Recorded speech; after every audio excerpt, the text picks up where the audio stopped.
നമസ്കാരം. ഞാൻ ശാക്തേയ ഉപാസകൻ. സജ്ജനങ്ങളുമായിട്ട് നമ്മൾ ചർച്ച ചെയ്യുന്ന വിഷയം തൃക്കേട്ട നക്ഷത്ര ജാതരുടെ ഏകദേശം 35 വയസ്സ് മുതൽ 51 വയസ്സ് വരെയുള്ള കാലഘട്ടത്തിൽ അവർക്ക് അനുഭവത്തിൽ വരുന്ന സൂര്യചന്ദ്ര ദശാകാലങ്ങളെക്കുറിച്ചുള്ള ഗുണദോഷ ഫലസാധ്യതകളെക്കുറിച്ചുള്ള വീഡിയോ. ഒരു തൃക്കേട്ട നക്ഷത്രജാതരുടെ ജീവിതത്തിൽ സൂര്യാന്തര ദശാകാലങ്ങൾ ഗുണമോ ദോഷമോ എന്ന് കൃത്യമായി അറിയണമെങ്കിൽ ഏതൊരു വ്യക്തിയുടെയും ജാതകം പരിശോധിച്ചിട്ട് ജാതകത്തിൽ സൂര്യൻ ശുഭനാണോ അശുഭനാണോ എന്ന് ആദ്യം അറിയണം. ജാതകപ്രകാരം സൂര്യൻ ശുഭനാണെങ്കിൽ ഗുണഫലങ്ങൾ വർദ്ധിക്കും. ജാതകപ്രകാരം സൂര്യൻ അശുഭനാണെങ്കിൽ അശുഭഫലങ്ങളും. ഇതും ഇത് തന്നെ ചന്ദ്രൻ്റെ അവസ്ഥ. അപ്പോൾ തൃക്കേട്ട നക്ഷത്രജാതൻ്റെ ദശാകാലം എന്ന് നോക്കിയാൽ ബുധദശാകാലത്തിലാണ് തൃക്കേട്ട നക്ഷത്രജാതൻ ജനിക്കുന്നത്. ബുധദശാകാലം എന്ന് പറഞ്ഞാൽ ഏകദേശം 17 വർഷമുണ്ട്. പക്ഷേ ഇവർക്ക് 17 വർഷം ബുധദശാകാലം കിട്ടുന്ന തൃക്കേട്ട നക്ഷത്രക്കാർ ചുരുക്കമായിരിക്കും. അങ്ങനെ ഓരോരുത്തരും ഓരോ സമയത്താണ് ജനിക്കുന്നത്. അതുകൊണ്ട് തന്നെയാണ്. അപ്പോൾ നമ്മൾ ഇവിടെ ഒരു കണക്കിന് വേണ്ടിയിട്ട് ഒരു 8 വർഷം ഇവർക്ക് ബുധദശ കിട്ടുന്നില്ല. ഇപ്പോൾ ജനനം മുതൽ 8 വയസ്സ് വരെ ഇവർക്ക് ബുധദശയും, 8 വയസ്സ് മുതൽ 15 വയസ്സ് വരെ കേതുദശയും, 15 വയസ്സ് മുതൽ 35 വയസ്സ് വരെ ശുക്രദശാകാലവും, 35 വയസ്സ് മുതൽ 41 വയസ്സ് വരെ രവിദശാകാലവും, 41 വയസ്സ് മുതൽ 51 വയസ്സ് വരെ ചന്ദ്രദശാകാലവുമായിരിക്കും. ഇപ്പം കാര്യം മനസ്സിലായില്ലേ? സൂര്യചന്ദ്ര ദശകളെക്കുറിച്ചാണ് നമ്മൾ പറയുന്നത്. അപ്പോൾ നമുക്ക് ആദ്യം പറയാൻ പറ്റുന്നത് 35 വയസ്സ് മുതൽ 41 വയസ്സ് വരെയുള്ള സൂര്യദശാകാലം എങ്ങനെയായിരിക്കുന്നതാണ്. സൂര്യദശാകാലം വരെ സംബന്ധിച്ച് പൊതുവെ ഇവർക്ക് ഗുണാനുഭവങ്ങൾ നൽകാനാണ് സാധ്യത കൂടുതൽ. ഇനി ഇവരുടെ ജാതകത്തിലെ സൂര്യൻ്റെ രാശിസ്ഥിതി ഗുണമാണെങ്കിൽ ഗുണാധിക്യം ഉണ്ടാകും, ദോഷമാണെങ്കിൽ ഗുണാധിക്യം കുറയും, ദോഷകാഠിന്യം കൂടും. അപ്പോൾ സൂര്യൻ ഇവർക്ക് ശുഭനാണെങ്കിൽ, ജാതകപ്രകാരം ശുഭാവസ്ഥയിലാണെങ്കിൽ ഏതൊരു തൃക്കേട്ട നക്ഷത്രജാതൻ്റെയും 35 വയസ്സ് മുതൽ 41 വയസ്സ് വരെയുള്ള കാലഘട്ടത്തിൽ അവർക്ക് പൈതൃകമായിട്ടുള്ള സ്വത്തുക്കളുടെ ലാഭം ഉണ്ടാകും. പിതാവിനെ കൊണ്ട് ഗുണമുണ്ടാകും. പിതാവിൻ്റെ സ്വത്ത് ലഭിക്കുക, അല്ലെങ്കിൽ പിതാവുമായിട്ടുണ്ടായിരുന്ന ഒരു പിണക്കവും വഴക്കവും ഒക്കെ മാറി പിതാവുമായിട്ടൊക്കെ നല്ല രമ്യതയിൽ പോകാൻ സാധിക്കുക, പിതാവിനോട് കൂടുതൽ സ്നേഹവാത്സല്യങ്ങൾ കാണുക, പിതാവിന് തിരിച്ച് കാണിക്കുക, അങ്ങനെ പിതാവുമായിട്ട് വളരെയേറെ രമ്യതയിൽ പോകാൻ ഇടയാകും. ഏതെങ്കിലുമൊക്കെ ആത്മാക്കളുടെ മോക്ഷത്തിനെ പറ്റിയിട്ടുള്ള കർമ്മങ്ങൾ ചെയ്യുവാൻ സാധിക്കും.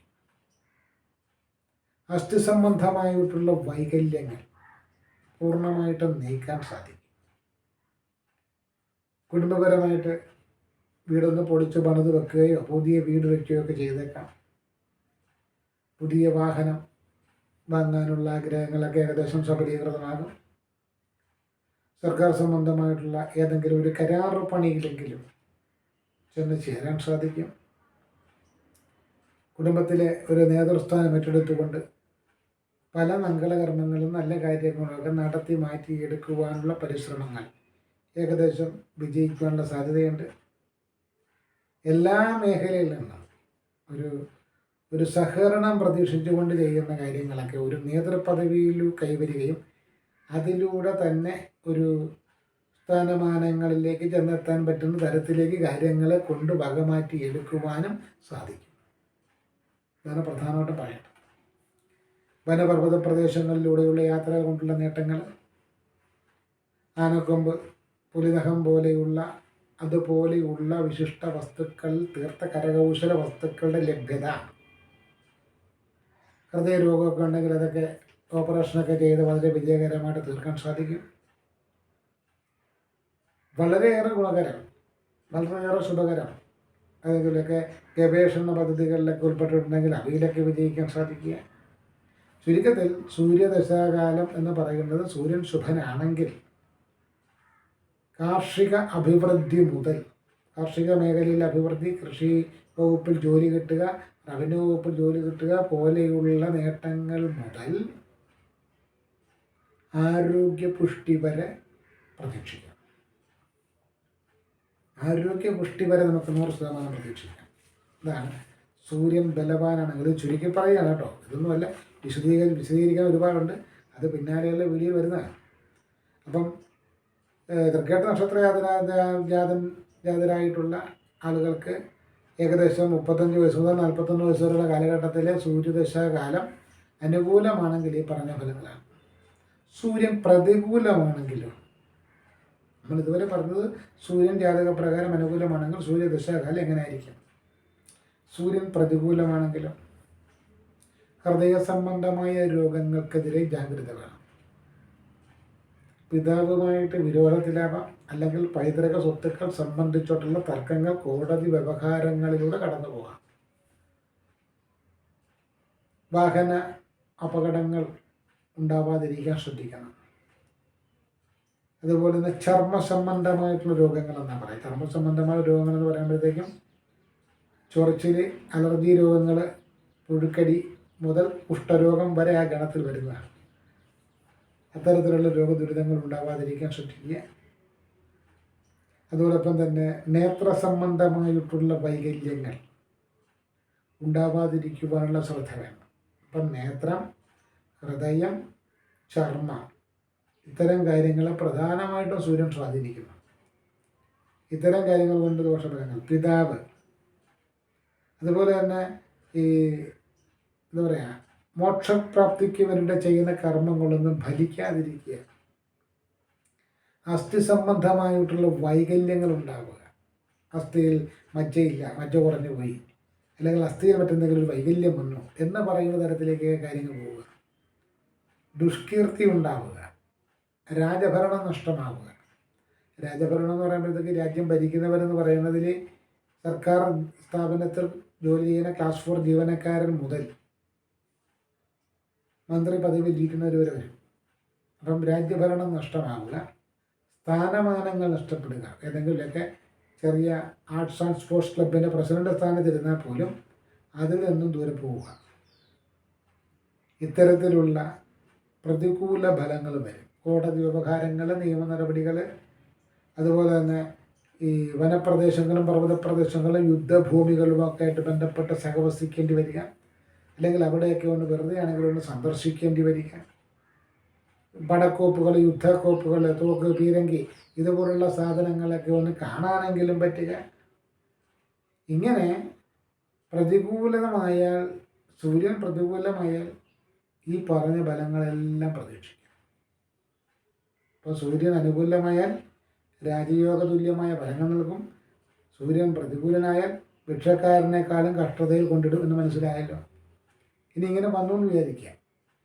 ഇതിന് ജ്യോതിഷപരമായിട്ട് ചൂണ്ടിക്കാണിക്കാൻ പറ്റിയ പരിഹാരം എന്താണ്? രുദ്രഭജനം, ശിവനെ ഭജിക്കുക.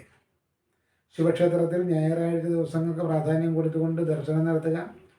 ചുവന്ന നിറത്തിലുള്ള വസ്ത്രങ്ങൾ ധരിക്കുക. ഞായറാഴ്ച ദിവസം രുദ്രസൂക്തം അർച്ചന നടത്തുക.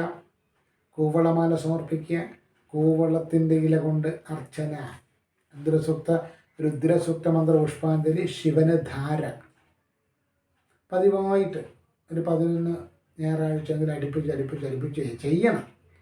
അവിടെ കൊണ്ട് തന്നെ പണം അടച്ചു രസീത് എഴുതിച്ചെന്ന് പറഞ്ഞിട്ട് കാര്യമില്ല.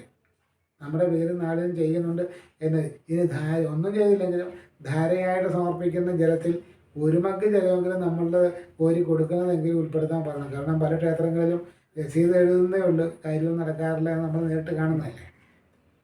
അപ്പം രുദ്ര ജപം കൊണ്ട് സൂര്യദോഷത്തെ പരിഹരിക്കാമെന്നാണ് ജ്യോതിഷ അഭിപ്രായം. അതോടൊപ്പം തന്നെ എല്ലാ ദിവസവും കുളിച്ച് ഈറനോടുകൂടെ സൂര്യ നമസ്കാരം ചെയ്യുന്നത് ഏറ്റവും കുറഞ്ഞത് 1 തവണ അല്ലെങ്കിൽ 11 തവണയെങ്കിലും സൂര്യ നമസ്കാരം ചെയ്യുന്നതും സൂര്യദോഷ പരിഹാരത്തിനുള്ള വിധികളിൽ കണ്ടുവരുന്നുണ്ട്. ഇനിയിപ്പം നമ്മൾ നോക്കുന്നത് തൃക്കേട്ട നക്ഷത്ര ജാതരുടെ 41 വയസ്സ് മുതൽ 51 വയസ്സ് വരെയുള്ള ചന്ദ്രദശാകാലം എങ്ങനെയായിരിക്കും. ജാതകപ്രകാരം നേരത്തെ പറഞ്ഞ പോലെ തന്നെ ജാതകപ്രകാരം ചന്ദ്രൻ ശുഭനാണെങ്കിൽ മാതാവിനെ കൊണ്ടുള്ള നേട്ടങ്ങൾ ഉണ്ടാവുക. മാതാവിൻ്റെ പേരിലുള്ള സ്വത്ത് നമുക്ക് ലഭിക്കുക, മാതാവിൻ്റെ ബന്ധുക്കൾ മാതൃ സഹോദരനടക്കമുള്ളവരുടെ സഹായം ലഭിക്കുക, അവരുമായിട്ട് നമ്മൾ നല്ല ഒരു രമ്യതയിൽ പോവുക, അതുപോലെ തന്നെ എന്താണ് കൂടുതലായിട്ടുള്ള ധനങ്ങൾ വരിക, ഭൂമി വിറ്റുള്ള ധനം, അല്ലെങ്കിൽ സമതല പ്രദേശങ്ങളോ ചതുപ്പ് നിലങ്ങളോ ഒക്കെ നമുക്ക് വാങ്ങിക്കാൻ പറ്റുക, അതിൽ കർമ്മമായിട്ടുള്ള വീടുകൾ നിർമ്മിക്കാൻ സാധിക്കുക, ജലാശയങ്ങളും പൂന്തോട്ടങ്ങളും ഉൾപ്പെടുന്ന സ്ഥലങ്ങളിൽ നമുക്ക് വസിക്കാൻ സാധിക്കുക, ആമ്പൽപ്പൂ വളർന്നു കിടക്കുന്ന പ്രദേശങ്ങളിലൂടെ സഞ്ചരിക്കുവാനോ അത് പൊട്ടിച്ച് പറിച്ചെടുത്ത് കൈ വെക്കുവാനോ അതല്ലെങ്കിൽ ചതുപ്പ് നിലങ്ങൾ വാങ്ങിച്ചിട്ട് അതിലെന്തെങ്കിലും ഒരു നിർമ്മാണ പ്രവർത്തനം നടത്താനൊക്കെ സാധിക്കുക, ശ്വാസകോശ സംബന്ധമുള്ള എല്ലാ രോഗദുരിതങ്ങൾക്കും ശമനം ഉണ്ടാവുക, മാനസികമായിട്ടുള്ള ഒരു നല്ല ബലം കിട്ടുക, അതുപോലെ തന്നെ മന്ത്രങ്ങളോ വഴിപാടോ ഒക്കെ നടത്തിയാൽ അത് വളരെ വേഗത്തിൽ ഫലശുദ്ധി ഉണ്ടാവുക, ഉന്നത കുലജാതരായിട്ടുള്ള വ്യക്തികളുമായിട്ട് സൗഹൃദം, അവരുമായിട്ട് ഒരുമിച്ചൊരു ഭക്ഷണം കഴിക്കാൻ പറ്റുക, അവരുമായിട്ട് ഒരുമിച്ചൊരു യാത്ര ചെയ്യാൻ പറ്റുക, അതുപോലെ തന്നെ ക്ഷീരകർഷകർക്ക് നല്ല ലാഭം ഉണ്ടാവുക, സമുദ്രോൽപ്പന്നങ്ങളുടെ വിപണനം നടത്തുന്നവർക്ക് വൻ വിജയം ഉണ്ടാവുക, ഔഷധ കച്ചവടം നടത്തുന്ന ഔഷധ മേഖലയിൽ പ്രവർത്തിക്കുന്നവർക്ക് ഒരുപാട് ധനലാഭം ഉണ്ടാവുക, ആരോഗ്യ മേഖലയിൽ പ്രവർത്തിക്കുന്നവർക്ക് ഏറ്റവും കൂടുതൽ ഗുണഫലങ്ങൾ ലഭിക്കുക. ഇങ്ങനെ ഏറ്റവും കൂടുതൽ സാമ്പത്തികപരമായിട്ടും മാനസികപരമായിട്ടും ദാമ്പത്യപരമായിട്ടും സന്തോഷം, ഉന്മേഷം, ഭാഗ്യം ഇവയൊക്കെ നൽകപ്പെടാനിടയുള്ളൊരു കാലഘട്ടമാണ് ചന്ദ്രദശ, ശുഭനായിട്ടുള്ള ചന്ദ്രൻ്റെ ദശാകാലം. അത്യാവശ്യം മദ്യപിക്കുന്നവർക്ക് യഥേഷ്ടം മദ്യം കഴിക്കാനുള്ള സാമ്പത്തികം കിട്ടും, ആരോഗ്യം കിട്ടും. ഔഷധങ്ങളുടെ ഉപയോഗം ചെയ്യുന്നവർക്ക്, രോഗചികിത്സ ചെയ്യുന്നവർക്ക് ഔഷധങ്ങൾ ഫലിക്കും. ചുമ്മാതിരുന്നാണെങ്കിലും എൻ്റെ ദൈവമേ ദൈവമേ ദൈവമേ എനിക്ക് കാര്യം സഹായിച്ചു തരണേ, എൻ്റെ ദൈവമേ എനിക്ക് കാര്യം സഹായിച്ചു തരണമെന്ന് പറഞ്ഞാൽ പോലും ആ മന്ത്രജപം പോലും ഫലശുദ്ധി ഉണ്ടാക്കും. അപ്പം വളരെയേറെ സാമ്പത്തിക ഉന്നതിയും പ്രശസ്തിയും നടക്കും. ഇനി ചന്ദ്രൻ്റെ നിറമായിട്ട് പറയുന്നത് ചന്ദ്രൻ്റെ സ്വാധീന നിറം വെളുപ്പാണ്. വെളുത്ത ഖദറിടുന്നവരൊക്കെ ചന്ദ്രദശാകാലത്ത് ശുഭമാണെങ്കിൽ പ്രതീക്ഷിക്കാതെ അങ്ങ് ടോപ്പിലേക്ക് പോകും. പ്രതീക്ഷിക്കാതെ ചിലപ്പം അങ്ങ് കയറിയങ്ങ് പോകും. ഏത് പോസ്റ്റിൽ അവർ വരുന്നതെന്നൊക്കെ പറയാൻ പറ്റില്ല. വളരെ ഐശ്വര്യവും ധനലബ്ധിയും സൗഭാഗ്യവും ചന്ദ്രൻ, ശുഭനായ ചന്ദ്രൻ ദശാകാലത്ത് നൽകും. ഇനി ചന്ദ്രൻ നീചനാണെങ്കിലോ, നമ്മുടെ ജാതകത്തിൽ ചന്ദ്രൻ നീചനാണ്, ആ ദശാകാലമാണ് നമുക്ക് ഓടിക്കൊണ്ടിരിക്കുന്നതെങ്കിലോ പ്രധാനമായിട്ട് ശ്രദ്ധിക്കേണ്ടത് ശ്വാസകോശ സംബന്ധമായ രോഗം, ശ്വാസം മുട്ടൽ, അപസ്മാരം, ഇതൊക്കെ ചന്ദ്രദശാകാലത്ത് നീചനായ ചന്ദ്രൻ്റെ ദശയിൽ പ്രതീക്ഷിക്കാം. അപസ്മാരം ഉണ്ടാകാം, ശ്വാസം മുട്ടലുണ്ടാകാം, മാനസികമായിട്ടുള്ള വിഭ്രാന്തി ഉണ്ടാകാം, കഠിന ദുഃഖം കടിച്ചമർത്തേണ്ടി വരുന്ന സാഹചര്യം ഉണ്ടാകാം, മാതാവ് അമ്മയുമായിട്ട് അടി ബഹളം കലഹം ഉണ്ടാകാം, അമ്മയുടെ സ്വത്തുക്കൾ സംബന്ധിച്ചിട്ടുള്ള അഭിപ്രായ ഭിന്നത ഉണ്ടാകാം, ഔഷധം പോലും വിഷമായിട്ട് മാറുന്ന അവസ്ഥ ഉണ്ടാവാം, ഔഷധ മേഖലയിൽ ജോലി ചെയ്യുന്നവരെ സംബന്ധിച്ച് ഏതെങ്കിലും ഔഷധം കൊടുത്ത് അത് പ്രശ്നമായെന്നും പറഞ്ഞ് വിവാദം ഉണ്ടാകാം, മദ്യ ഉപയോഗം ഏറ്റവും വലിയ രീതിയിൽ തിരിച്ചടി ഉണ്ടാക്കിയേക്കാം, കരൾ സംബന്ധമായിട്ടുള്ള രോഗം, മൂത്രാശയ സംബന്ധമായ രോഗം എന്നും പറഞ്ഞാൽ ഹോസ്പിറ്റലിൽ പോയി കിടക്കേണ്ടി വന്നേക്കാം, മദ്യനിർമ്മാണ മേഖലയിൽ ഏതെങ്കിലും തരത്തിലുള്ള കൃത്രിമത്വം വഴി നാശനഷ്ടങ്ങൾ സംഭവിക്കാം, വിവാദങ്ങൾ ഉണ്ടായേക്കാം, ഔഷധ നിർമ്മാണ മേഖലയിലും പ്രതീക്ഷിക്കുന്നത് പോലുള്ളൊരു വിജയം ഉണ്ടാകാതെ വന്നേക്കാം, ഹോട്ടൽ ഭക്ഷണമൊക്കെ നടത്തുന്നവർ അല്ലെങ്കിൽ ഹോട്ടലൊക്കെ നടത്തുന്നവർ ഈ നീചനായിട്ടുള്ള ചന്ദ്രൻ്റെ ദശാകാലമാണെങ്കിൽ ഭക്ഷണങ്ങളൊക്കെ തയ്യാറാക്കി വിളമ്പുമ്പോൾ വളരെ ശ്രദ്ധ വേണം, വളരെ ശ്രദ്ധയും ജാഗ്രതയും വേണം. ഇല്ലെങ്കിൽ ഏതെങ്കിലും തരത്തിലുള്ള ഭക്ഷ്യവിഷബാധ ആരോപിക്കപ്പെടാനിടയുണ്ട്. സമുദ്രോൽപ്പന്നങ്ങളുടെ കയറ്റുമതി സംബന്ധിച്ച് നഷ്ടത്തിൽ കലാശിക്കാം. അപ്പോൾ ചന്ദ്രൻ നീചനാണെങ്കിൽ ചന്ദ്രൻ ഗുണവാനാകുമ്പോൾ എന്തൊക്കെ നേട്ടങ്ങളാണോ നമ്മൾ പ്രതീക്ഷിച്ചിരുന്നത് ആ വിഷയങ്ങൾ കൊണ്ടെല്ലാം തിരിച്ചടികളുണ്ടാവും. പ്രത്യേകിച്ച് എടുത്ത് പറയേണ്ടത് മാനസികമായിട്ട് സ്വസ്ഥത സമാധാനം കിട്ടത്തില്ല. ഒന്നൊഴിയുമ്പോൾ മറ്റൊന്ന്, അല്ലെങ്കിൽ മദ്യത്തിന് അടിമപ്പെട്ട് കിടക്കുന്ന ഒരു ജീവിതം, അതല്ലെങ്കിൽ ഔഷധങ്ങൾ കൈ കൊണ്ട് കടന്ന് കഴിക്കേണ്ടി വരുന്ന രോഗാവസ്ഥ, ഇതുപോലുള്ളൊരു പ്രതികൂലാവസ്ഥയാണ് ചന്ദ്രൻ സൃഷ്ടിക്കുന്നത്. ചന്ദ്രൻ പ്രതികൂലനായാൽ എന്ത് ചെയ്യും? ദുർഗാദേവിയെ ഭജിക്കണം, തിങ്കളാഴ്ച ദിവസങ്ങൾക്ക് പ്രാധാന്യം കൊടുക്കുക. വെളുപ്പ് നിറത്തിലുള്ള വസ്ത്രം ധരിക്കുക. ദുർഗാദേവ ക്ഷേത്രത്തിൽ ദർശനം നടത്തുക. ദുർഗാദേവ ക്ഷേത്രത്തിൽ അസ്തമയ ശേഷം രാത്രിയിൽ, ചന്ദ്രന് ബലം എപ്പോഴാണ്? രാത്രിയിലല്ലേ. അപ്പോൾ ചന്ദ്രപ്രീതി കർമ്മങ്ങളായിട്ടുള്ള കാര്യങ്ങൾ രാത്രിയിൽ ചെയ്യുന്നതാണ് നല്ലത്. അത് പ്രത്യേകിച്ച് ചന്ദ്രൻ നിലാവിനെ കാണുന്ന സമയങ്ങളിൽ വെളുത്ത പക്ഷത്തിലൊക്കെ ചെയ്യുന്നതായിരിക്കും ഏറ്റവും കൂടുതൽ നല്ലത്. അപ്പോൾ ആമ്പൽ പൂവ് സമർപ്പിക്കുക. ശംഖിൽ പാലഭിഷേകം, കർപ്പൂരം സമർപ്പിക്കുക, കൽക്കണ്ടം സമർപ്പിക്കുക. ഇതുപോലെ ഓരോരുത്തരുടെയും സാമ്പത്തിക സ്ഥിതി അനുസരിച്ചുള്ള വഴിപാടുകൾ സമർപ്പിച്ച് പ്രാർത്ഥിക്കുന്നത് ചന്ദ്രദോഷ പരിഹാരത്തിന് ആണ്. സമുദ്രസ്നാനം ചെയ്യുന്നത് നല്ലതാണെന്ന് പറയും ചന്ദ്രദോഷ പരിഹാരമായിട്ട്. എപ്പോൾ? പൗർണമി ദിനത്തിൽ. പൗർണമി ദിനത്തിൽ കടലിൽ സ്നാനം ചെയ്യുന്നത് നല്ലതാണ്. അതല്ലെങ്കിൽ ആമ്പൽ പൂക്കൾ വളർന്ന് കിടക്കുന്ന കുളത്തിൽ, ജലാശയത്തിൽ നല്ല വെള്ളമാണെങ്കിൽ, കുളിക്കാൻ പറ്റിയ വെള്ളമാണെങ്കിൽ കുളിക്കാം. ഇതുമൊക്കെ ചന്ദ്രദോഷ പരിഹാരമായിട്ട് പറയുന്നതാണ്. ഇതാണ് നമുക്ക് തൃക്കേട്ട നക്ഷത്രത്തെ സംബന്ധിച്ച് ഇപ്പോൾ പറയാനുള്ള കാര്യങ്ങൾ. ഇനി ഇവരുടെ തുടർന്നുള്ള ഓരോ കാലഘട്ടങ്ങളിലെ പ്രായ കാലഘട്ടങ്ങളിലെ ദശാഫല വിവരങ്ങളുമായിട്ട് അടുത്ത വീഡിയോയിൽ കാണാം. നന്ദി, നമസ്കാരം.